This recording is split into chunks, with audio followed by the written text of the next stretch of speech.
História do jogo. Os jogos eletrônicos possuem uma grande importância em meio à sociedade atual, já que são considerados uma forma de fuga social. Porém, algumas pessoas não sabem o quanto de aprendizado você pode ter adquirido em um simples jogo. Então, vamos investigar um jogo famoso chamado Red Dead Redemption e analisar quanto podemos aprender. Ele é um jogo eletrônico de ação e aventura, desenvolvido e publicado pela Rockstar Games. É o terceiro título da série Red Dead em uma prequela de Red Dead Redemption, tendo sido lançado em outubro de 2018 para PlayStation 4 e Xbox One, e em novembro de 2019 para Microsoft Windows e Google Stadia.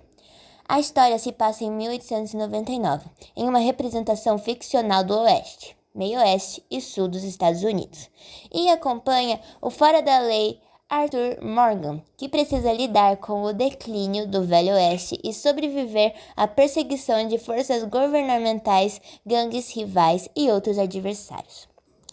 A jogabilidade é apresentada tanto em uma perspectiva em primeira quanto em terceira pessoa, com o jogador sendo livre para explorar e interagir com o mundo aberto.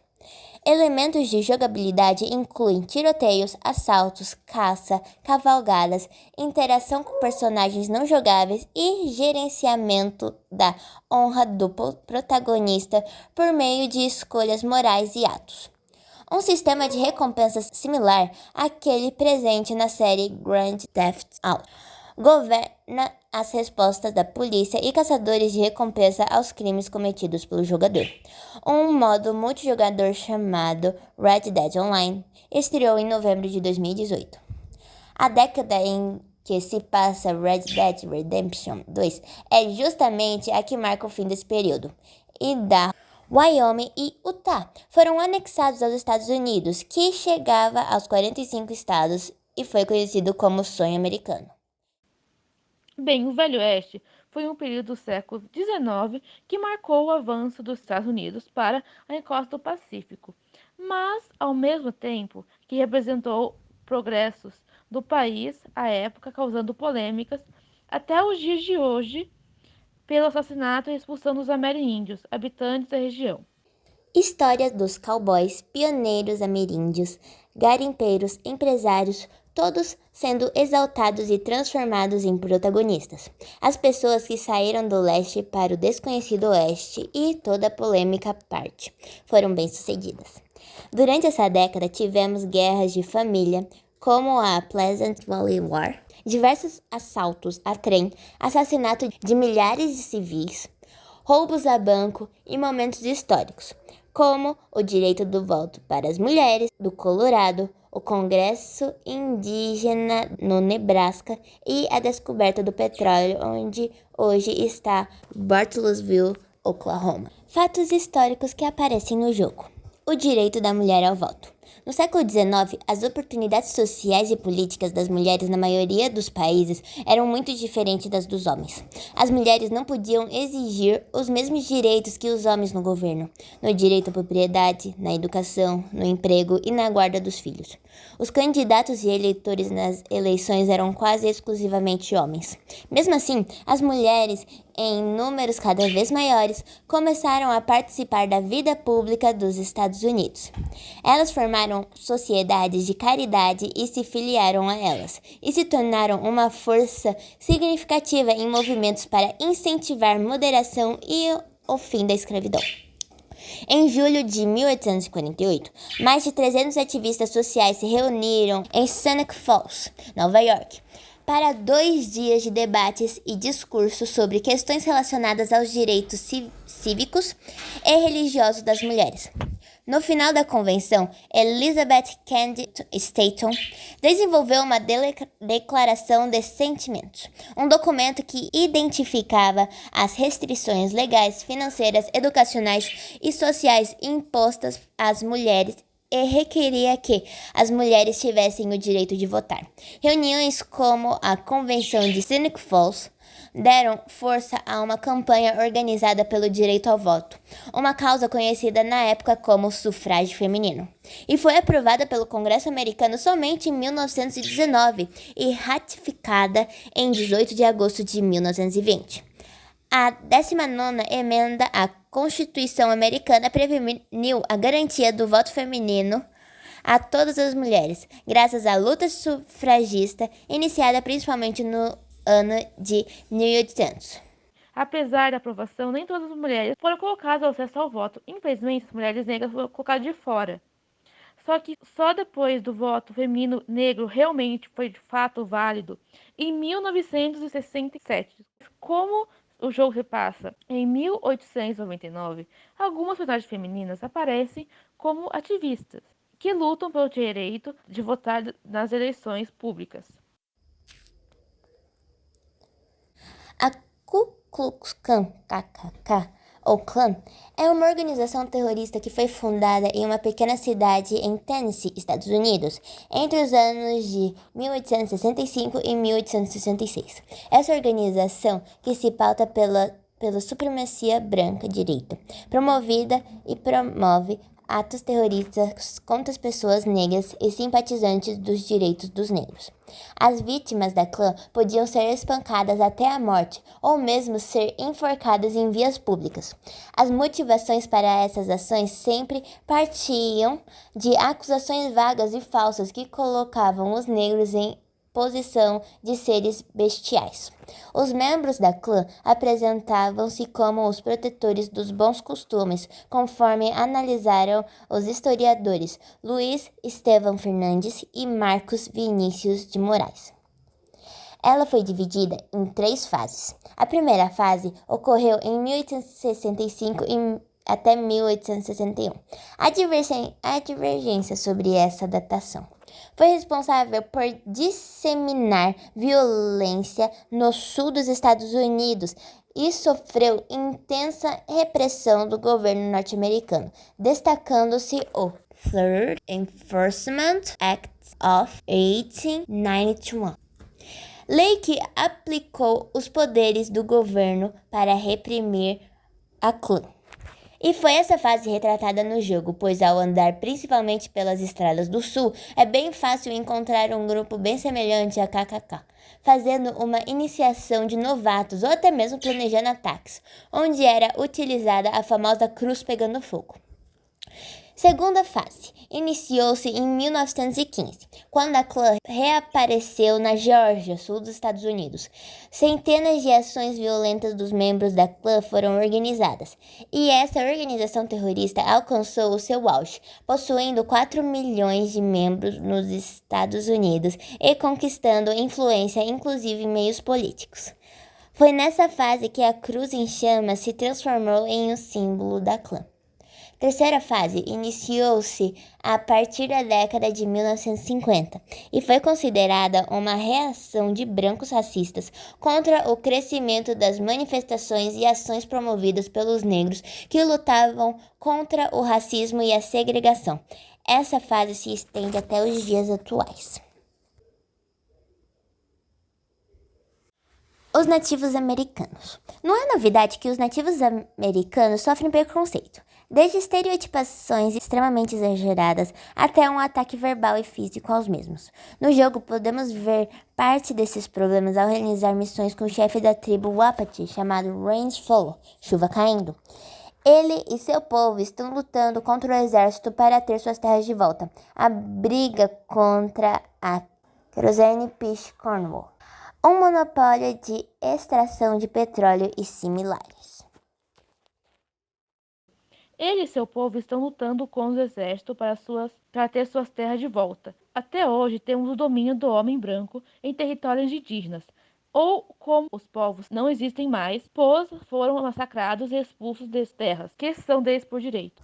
O massacre aconteceu e jamais poderá ser negado, mas não avaliar o sistema em seu tempo e suas implicações dentro das Américas acaba por fortalecer a ideia de que os nativos foram somente as vítimas de um destino cruel, e não sujeitos de um processo histórico complexo em que certamente desempenharam outros papéis. Abandonar a supervalorização da passividade que alimenta o sentimento de impotência e incapacidade é indispensável na escrita da história.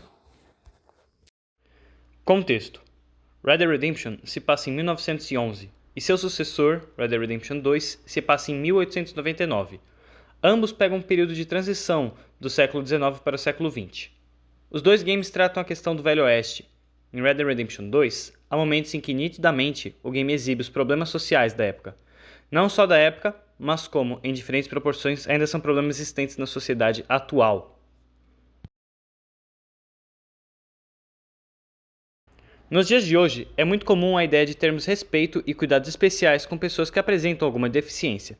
Porém, nem sempre foi assim. Durante nossa gameplay, nós nos deparamos com alguns casos de pessoas deficientes, como por exemplo o homem que toca banjo em Butcher Creek. Este personagem foi inspirado em um homem real, que sofria de bócio, uma doença que não se tratava de uma deficiência em si, mas sim em uma inflamação na tireoide. Porém, por conta da deformidade causada pela inflamação e pela falta de estudos do resto da população, ele acabou sendo isolado como uma aberração. Uma das teorias mais fortes da comunidade é de que ele acabou sendo isolado e por isso acabou chegando em Butcher Creek, um vilarejo de pessoas quase isoladas do resto da população, vivendo de forma muito precária por serem considerados estranhos ou esquisitos. Então, por se identificar com o resto, ele decidiu se instalar na vila.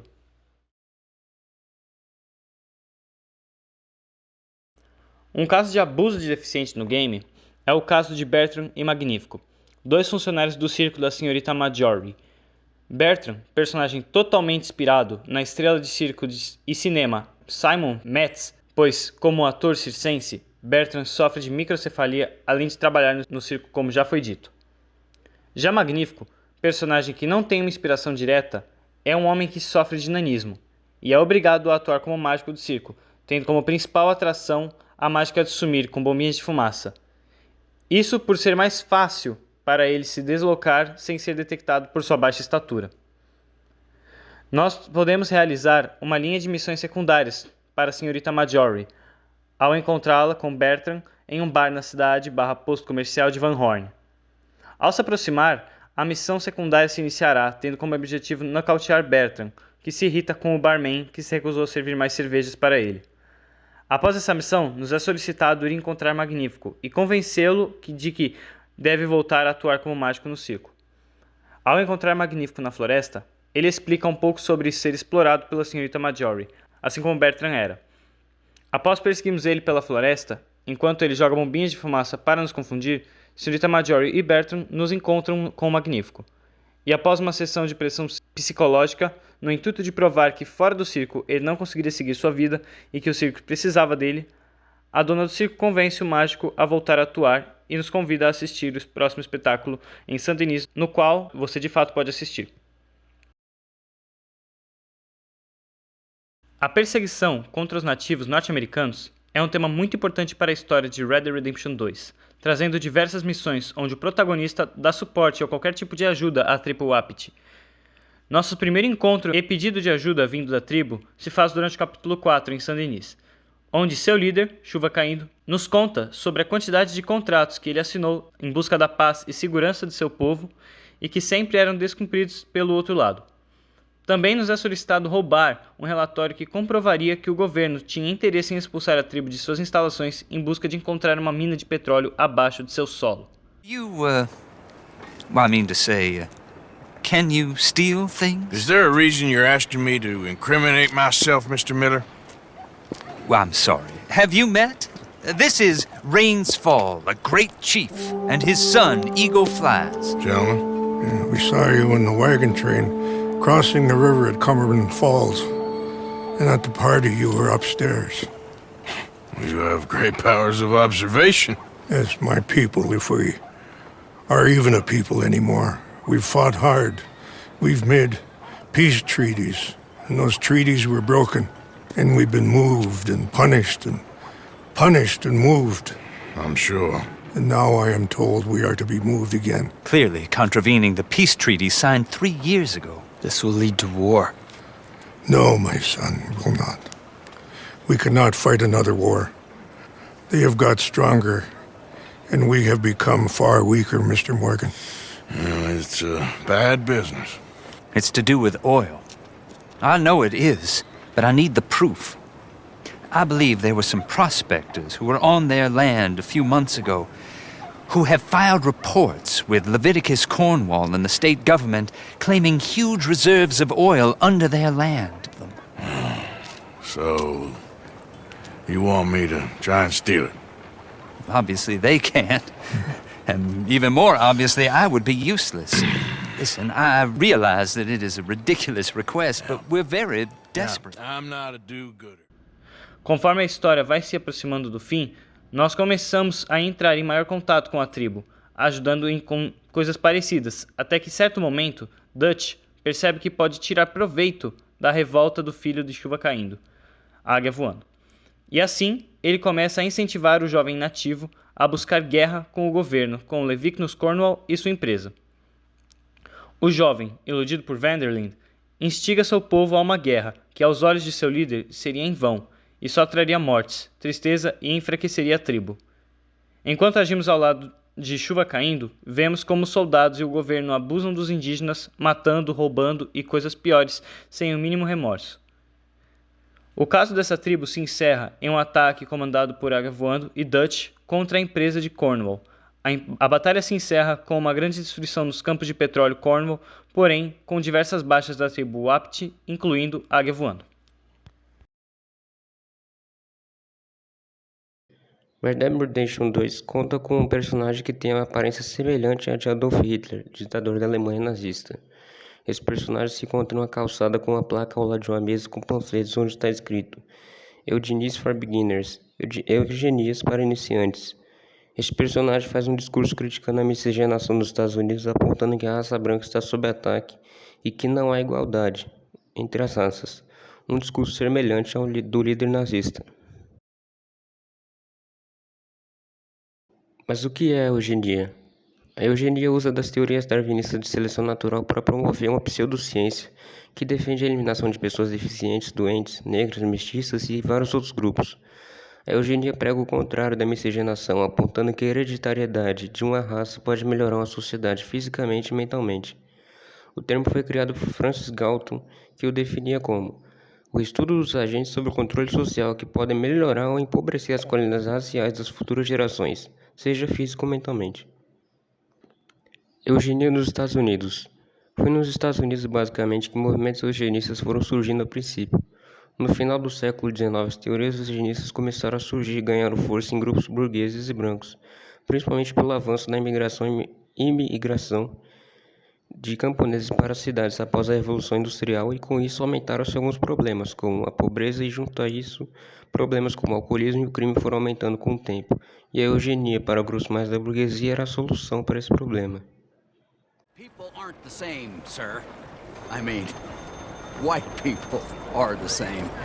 And all the other races are trying to kill us. I don't want to die, sir. I got friends who's Mexican, friends who's Indian. I've known blacks, Irish, Italians, good and bad and all. I've known good white people and bad white people. And above all, dumb white people. You, sir, are a real fool. How can you possibly believe in equality? I've never heard such nonsense in all my natural-born days. This man believes people are equal. Speak for yourself, sir. Speak for yourself. I'm sorry, you just call me a fool? A fool! A fool! A fool! Come here! Someone help me!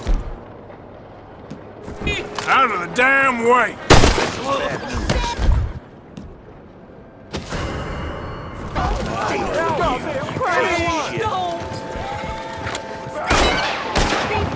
Stop!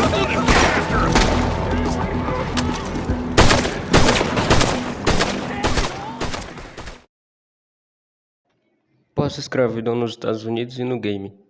Contando ainda com poucas décadas após o fim da escravidão, depois da Guerra da Secessão terminada em 1865, os Estados Unidos ainda estavam assolados de movimentos escravistas, principalmente apoiados por burgueses e grandes fazendeiros que se viam prejudicados com o fim da mão de obra escrava, não só de movimentos escravistas, mas também de movimentos supremacistas, como a Ku Klux Klan, que foi fundada exatamente em 1865. A KKK existe no Red Dead Redemption 2 e caso o protagonista Arthur Morgan mate algum membro dessa organização, ele ganhará a honra que é o nível que o protagonista é medido como vilão, caso baixo, e herói, caso alto. O jogo conta com missões onde pode ser resgatar escravizados. Em uma dessas missões, por exemplo, Arthur Morgan conversa com um padre que em um momento diz: "A questão é, bem, a pobreza sempre estará conosco, mas a escravidão, eu achei que tivéssemos abolido isso. Mas Saint-Denis está servindo de ponto de preparação para transportar escravos para algumas ilhas." Arthur Morgan responde: "Não acredito nisso aí, já é 1899.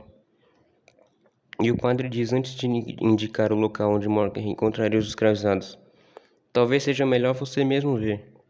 Após isso, Arthur Morgan vai ao local e intimida o lojista abrindo uma passagem onde encontraria os escravizados amarrados. Cállate. Hello? Por favor, ayúdanos. Help, please. Help, please. Please, I'm on your side. It's gonna be okay.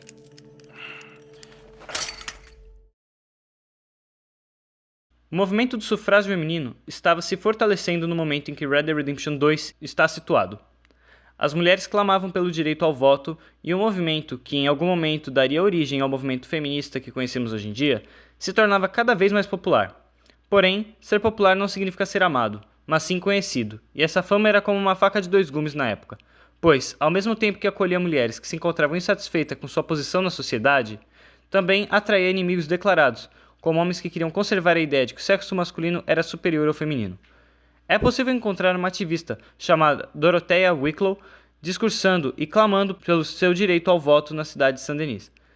Ela é diretamente inspirada na famosa princesa sufragista feminina da vida real, Sophie Duleep-Singh. Sophie foi famosa por protestar sozinha no centro das cidades, e em uma missão durante o capítulo 3 do game, onde solicitam ao protagonista que ele pilote a carruagem durante uma carreata sufragista na cidade de Rhodes.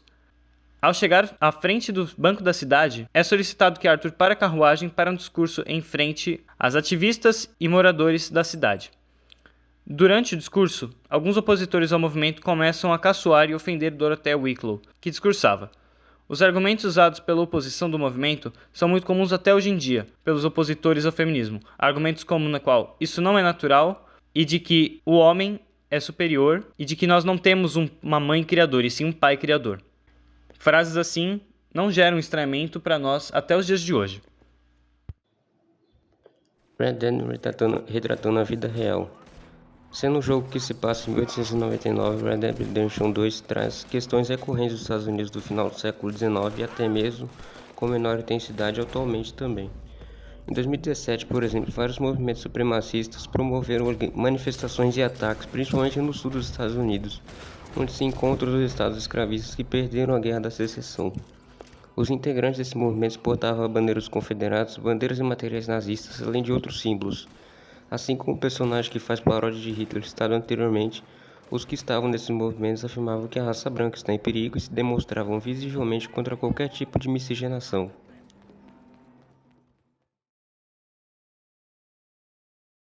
Na parte de filosofia, dando um pequeno contexto na parte de um dos personagens, o Dutch é o líder da gangue que o protagonista principal, Arthur Morgan, faz parte. Ele passou por momentos difíceis durante toda a sua vida, perdendo seu pai em uma guerra, tendo uma relação conturbada com sua mãe e saindo de casa com 15 anos, em busca de sua liberdade. Com o passar do tempo, o Dutch entra para a vida do crime e cria essa gangue. Ele sempre demonstrava compaixão por seus amigos, que eram considerados como sua família, porém, com o passar da história, ele começa a se tornar uma pessoa mais movida pelo seu ego, agressiva e vingativa. Por conta disso, até mesmo seus companheiros começaram a se perguntar se o que ele estava fazendo era certo. O ser humano nasce bom ou a sociedade o corrompe? Para filósofos otimistas como Rousseau, O homem nascia bom, mas o ambiente em que ele se encontra podia o tornar ruim.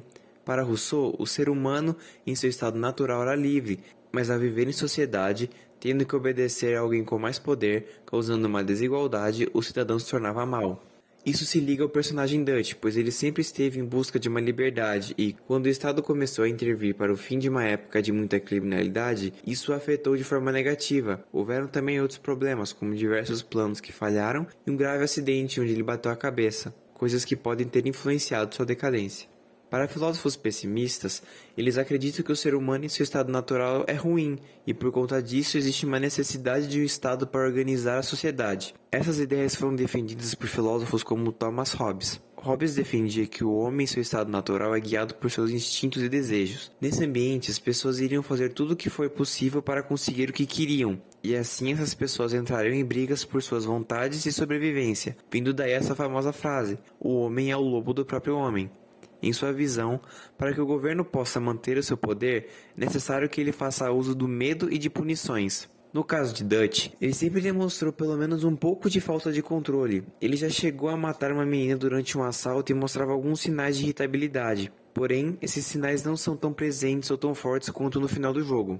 Em uma discussão sobre moral e ética, antes dando uma pequena definição, a moral é considerada um conjunto de regras de comportamento que são consideradas aceitáveis e corretas para uma determinada sociedade. O que pode ser considerado moralmente correto pode mudar ao longo do tempo, pois isso está ligado à cultura de um grupo. A ética envolve o pensamento sobre a aplicação dos conceitos morais, envolve a pergunta sobre o porquê de uma moral ser certa ou errada. Para Aristóteles, a ética seria definida como a busca pela felicidade, que era alcançada pelo conhecimento do mundo. Uma pessoa que entende como a situação em que ela se encontra funciona, pode tornar melhores decisões e viver uma vida melhor. Ele diz que todas as pessoas buscam a felicidade de alguma forma, consciente disso ou não. No caso dos personagens de Red Dead Redemption 2, Dutch procurava poder viver livre das autoridades para alcançar a felicidade, precisando criar planos que envolvessem o conhecimento sobre a situação. Arthur Morgan procurou fazer coisas boas a outras pessoas para que ele pudesse morrer com felicidade. Para Kant, a ética seria movida pela razão utilizando o imperativo categórico. O imperativo categórico é um princípio supremo de moralidade. Nele, a ética é baseada em se uma determinada ação fará bem a alguém ou a um grupo em qualquer situação. Com a decadência mental de Dutch, o resto da gangue começa a se questionar se tudo o que está sendo feito é correto. No caso do personagem principal, depois que descobre que está com tuberculose, uma doença sem cura na época, ele começa a pensar se poderia fazer algo bom antes de falecer. Analisando pela ética em Aristóteles, as ações do grupo não podem ser consideradas exatamente éticas, pois elas se voltam pela busca da felicidade, mas ao mesmo tempo os planos frequentemente dão errados por um planejamento sem todo o conhecimento necessário, gerando infelicidade. Pela visão de Kant, as ações da gangue não são consideradas éticas, pois elas são prejudiciais para grande parte das pessoas. Dentro do próprio grupo, as visões de algo moralmente correto é diferente em alguns momentos. Quando os personagens começam a se questionar sobre os assassinatos mais exagerados de Dutch, é mostrado que eles, mesmo considerados fora da lei, ainda tinham um princípio moral.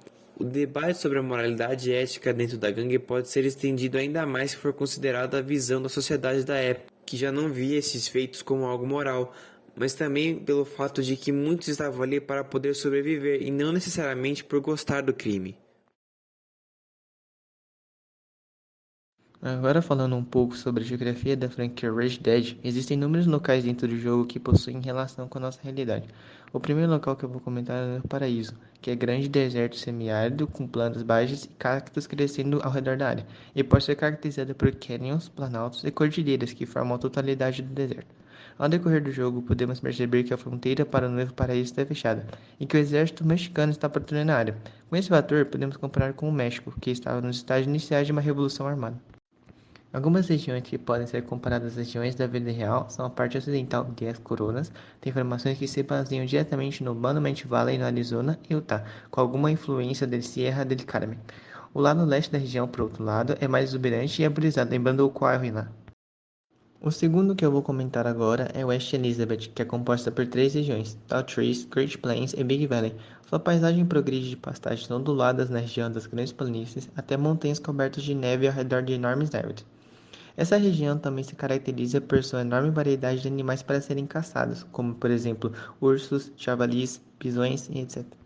Apesar de misturar muitos elementos, pode-se supor que West Elizabeth é baseado na Califórnia e no Colorado, já que Big Valley é baseado em várias partes da Califórnia, especialmente em torno da área do Vale de Yosemite, além de ter uma montanha baseada no Monte Shasta. O resto da área é praticamente baseado no Colorado. New Austin é caracterizado como um deserto amplamente acidentado e árido no processo de expansão para o oeste. A caça em New Austin possui bastante destaque, pois apresenta novas espécies de animais, como por exemplo o tatu, a iguana, o condor e etc., que não estavam presentes nas outras regiões. Além disso, outras espécies como caranguejos, tartarugas também podem ser encontradas. No início do século XX, a região passa por momentos difíceis, pois o armadilho foi atingido por um surto de cólera e a gangue del Lobo circula com frequência e aterroriza civis indiscriminadamente, pois a aplicação da lei e o governo eram bastante fracos em responder às crises no território. O nome da região e sua maior cidade, bem como sua localização na fronteira com Minas e torres de petróleo, mostram uma forte influência do Texas. A falta de grandes assentamentos, bem como uma população dispersa e paisagem intocada é amplamente refletida no sudoeste dos Estados Unidos, especialmente o Arizona e Novo México, durante a virada do século. Ambarino é um estado caracterizado por montanhas, manchas de água e penhascos íngremes. A maior parte da área é coberta por neve densa, massas de águas congeladas e geleiras. É uma das poucas regiões indomadas e inexploradas devido ao escasso número de habitantes que vivem na área. Ambarino recebe influência de muitos estados das Montanhas Rochosas, como Colorado, Wyoming, Montana e Idaho. Sua localização geográfica grosseira parece corresponder melhor com o Colorado. Em Lemoyne, a sua parte oeste se consiste de exuberantes colinas, solos de terra vermelha, pastos e lagoas. Já sua parte oriental se consiste principalmente de várzeas e pântanos, onde são encontrados o jacaré americano e várias criaturas semi-exóticas. As espécies mais interessantes dessa região incluem crocodilos, rãs, caranguejos, garças, periquitos e até mesmo panteras.